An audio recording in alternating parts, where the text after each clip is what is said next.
Les amis, bonjour, j'espère que vous allez bien. C'est votre boy Gal, c'est match nul du Real 1-1 face à l'Atlético de Madrid. Et très honnêtement, je suis un peu mitigé à la fin de ce match. Je suis un peu mitigé. Je ne sais pas trop si je suis trop dégoûté, si je me dis au final ça va. Tout simplement parce que oui, on a perdu 2 points dans la course au titre et très sincèrement, en ce moment de la saison, au mois de février, si tu veux gagner la Liga, il faut éviter de perdre trop de points, tout simplement parce que les autres équipes vont gagner. Et surtout quand tu vois le niveau du Barça actuellement, normalement, tu dois pas perdre trop de points. Faut pas leur laisser la possibilité de revenir aussi proche de toi parce que si le Barça gagne demain, le Barça revient à 2 points du Real. Et ça fait un peu chier. Donc forcément, quand tu joues que ce soit l'Atlético de Madrid, le Barça, Bilbao, Séville ou bien même quand tu joues contre Leganés ou Getafe. Quand tu perds 2 points comme ça à la course au titre au mois de février, oui, forcément ça fait chier, tu es dégoûté, tu te dis bah, ok, ça va être compliqué jusqu'au bout cette Liga-là, ça ne sera pas gagné d'avance, le Barça ne le gagnera pas d'avance, le Real ne le gagnera pas d'avance et l'Atlético Madrid ne le gagnera pas d'avance. Donc ça sera une bataille jusqu'à la fin de la saison. Et de l'autre côté, je ne suis pas trop dégoûté parce que tout simplement, j'ai vu quelque chose. Dans ce match-là, je ne sais pas si c'est votre cas, dites-moi ce que vous avez pensé du match d'ailleurs dans les commentaires, ça m'intéresse. J'ai vu quelque chose.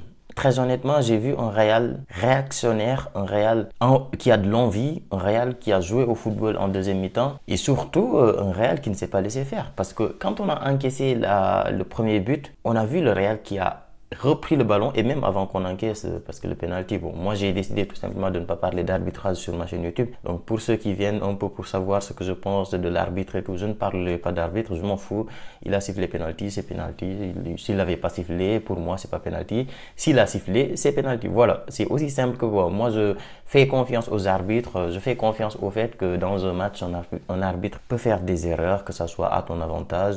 Parfois, voilà, parfois c'est à ton désavantage et c'est comme ça, c'est le football, c'est comme ça. Depuis des siècles, le football, il y a des erreurs, c'est comme ça. Ça sert à rien de venir pleurer, se lamenter ou bien dire qu'il y a penalty, il n'y a pas penalty. On s'en fout. Bref, il a sifflé, c'est penalty, c'est penalty. Donc, oui, j'étais en train de dire que j'ai vu un Real qui a montré beaucoup d'envie. Quand on a encaissé, avant même qu'on encaisse ce but, le Real avait le ballon. Enfin, même si on jouait contre l'Atlético de Madrid et on sait l'Atlético de Madrid comment ça joue, ils sont très souvent derrière. Mais avant qu'on encaisse, on avait le ballon. Après avoir encaissé, le Real a poussé, on a eu le ballon, on y allait chercher, il y a eu beaucoup de combinaisons. Rodrigo, c'est une dinguerie. Mbappé, on a vu beaucoup de choses. Vinicius, la première mi-temps, c'était un peu compliqué, mais en deuxième mi-temps, il est revenu quand... tu vois, j'ai vu beaucoup d'envie de la part des joueurs. J'ai vu Vinicius, à un moment donné, qui a commencé à redribbler, qui a commencé à faire des choses. Bellingham, même, on l'a vu sourire parfois dans le match. Tu sentais que même dans la tête des joueurs, ils étaient en mode, on est en train de faire un bon match. Et que là, si on met le deuxième but, ça sera l'idéal. Dans ce match-là, si on mettait le deuxième but, ça serait incroyable. Même dans la mentalité des joueurs pour préparer le match contre Manchester City, ça aurait été tout simplement incroyable. Donc je pense qu'ils ont montré en deuxième mi-temps beaucoup de choses. Il y a eu beaucoup de combinaisons. Le milieu, ça a joué au football. Ceballos, il faut arrêter de le sortir.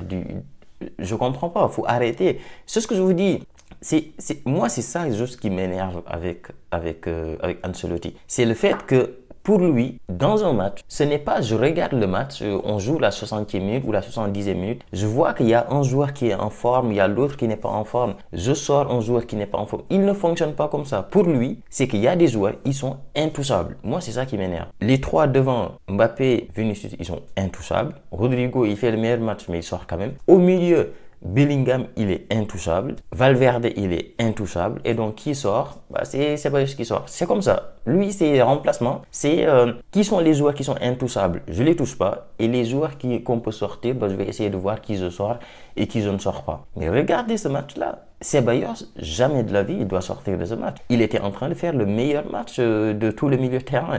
C'était le meilleur joueur au milieu. Donc, je comprends pas pourquoi il l'a sorti. Mais ça, c'est du Carlo Ancelotti. Et ça me gonfle. Ça me gonfle. Franchement, le fait de voir le coach faire des remplacements automatiques comme ça, ou bien même si c'est pas des remplacements automatiques, c'est tout simplement des remplacements de voilà, il y a des joueurs que je ne peux pas sortir, donc je sors les joueurs que je peux sortir et ça fait chier. Mais sinon, je vais quand même essayer de parler un peu de positif parce qu'il y a des joueurs qui ont montré beaucoup de positifs, notamment Vasquez, j'ai aimé son match. Je pense qu'offensivement, il a montré beaucoup de choses. Au début, c'était un peu compliqué, Mais franchement, dans ce match-là, offensivement, il a montré énormément de choses. Fran Garcia, les gars, Fran Garcia, il a fait un match de malade mental. Défensivement, c'était un mastodonte. Et offensivement, pareil, c'est quelqu'un qui va, qui revient. Il a de l'envie et techniquement, en termes de centre, c'est le meilleur. Il est meilleur que Mendy. Et même en termes de combinaison, ses prises de balle, ses combinaisons avec les joueurs, c'est beaucoup plus fluide que quand c'est Ferland Mendy. Il faut arrêter avec Ferland Mendy. C'est bon, on s'en fout. Mais nous, Fran Garcia, franchement, parfois il peut faire des erreurs. C'est vrai, mais c'est pas grave. Très honnêtement, moi, je préfère un Fran Garcia qui essaye des choses, qui prend des risques, qui tente des choses et qui peut... Ça peut arriver qu'il fasse des erreurs, je m'en fous s'il fait des erreurs contre Manchester City et qu'on perd. Mais au moins, c'est un joueur qui porte ses couilles et qui a envie de faire des choses. Et offensivement, qui fait des centres, qui combine et qui participe au jeu. Ce qui est tout le contraire de Ferland Mendy, donc il faut arrêter. Le milieu de terrain, bon, Ceballos, j'en ai parlé, il a fait un match de malade mental. Combiné avec Bellingham. Bellingham, son match aussi n'était pas mal. Il a montré de bonnes choses. Ensuite, Valverde, ce milieu-là, ça fonctionne mieux. C'est beaucoup mieux. Les gars, le Real Madrid, c'est pas un club de 10e division ou bien c'est pas un club d'Arabie Saoudite. Modric, il a fait beaucoup de choses pour le club. C'est vrai, il a fait beaucoup de choses. Il a montré beaucoup de choses. C'est un joueur qui nous a fait gagner beaucoup de titres. Mais je suis désolé, il a 40 ans et il ne sait pas tenir ce type de rythme de match-là. Et on le voit, dans ce match-là, tu as vu beaucoup. Ça a joué, c'était rapide, ça allait vite, ça descendait. Tous les joueurs étaient au pressing. Modric, il n'est pas capable de faire ça. Donc c'est pour ça que les matchs où tu vois, où on a Bellingham, Valverde et Ceballos, les trois, c'est des jeunes, ils courent, ils ont la technique et ça joue au football. Mais quand tu nous mets du Tchouaméni et du Modric, je suis désolé, ça marche pas. Modric, c'est un énorme joueur. Modric, tu le mets dans un match où tu as totalement le ballon et que c'est toi qui attaques, c'est toi qui fais tout. Dans ce cas-là, tu mets Modric, il est capable de te faire des passes de malade mental. Il est capable de faire tout parce qu'il sait jouer au football. C'est un joueur de football, Modric. Mais dans un match où il y a beaucoup d'intensité, ça court, etc., il faut arrêter avec Modric. Contre Manchester City, j'espère juste que le coach il va pas faire la bêtise de mettre Modric. Après Tchouaméni, j'ai même pas envie de parler de lui. J'ai même pas envie de parler de lui en défense. Au milieu de terrain, c'est une bille, il est nul à chier. En défense, on n'a pas le choix. On n'a pas le choix. Ça sera lui et Asensio, mais on n'a pas le choix. Mais moi, je vous dis, si j'ai le choix avec Tchouaméni au Real Madrid, je le vends. Pour moi, il a rien à faire au Real. Et ça se voit quand il n'est pas sur le milieu de terrain, ça se voit que ça joue au football. Ça fait également plaisir d'avoir revu Camavinga qui revient sur le terrain, ça fait plaisir. Et en défense, Asensio, c'est Asensio. Il nous a refait du Asensio. Ça, c'est du Asensio. Les courses rapides, rattraper le joueur dans la profondeur, les tacles bien millimétrés. Non, il a fait un très bon match. Rodrigo, il a fait, je pense que c'était l'homme du match côté Real en tout cas.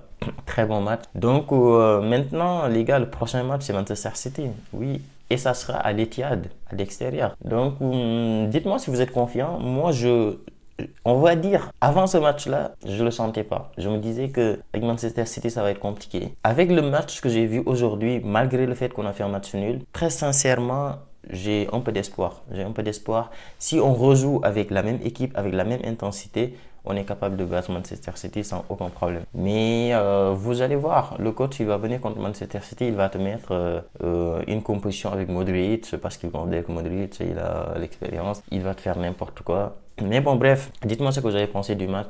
Ça fait chier parce que si le Barça gagne demain, le Barça revient à seulement 2 points. Ce qui veut dire qu'à partir de 2 points, tu n'as plus le droit de perdre. Si tu perds, le Barça prend la première place. Donc, espérons demain le Barça Séville contre Barça, c'est des 4-0, des 5-0, des 6-0. Donc peut-être que demain ils vont se réveiller, je sais pas. Donc on croise les doigts. Dites-moi ce que vous avez pensé et nous on se dit à très vite pour une nouvelle vidéo. Ciao.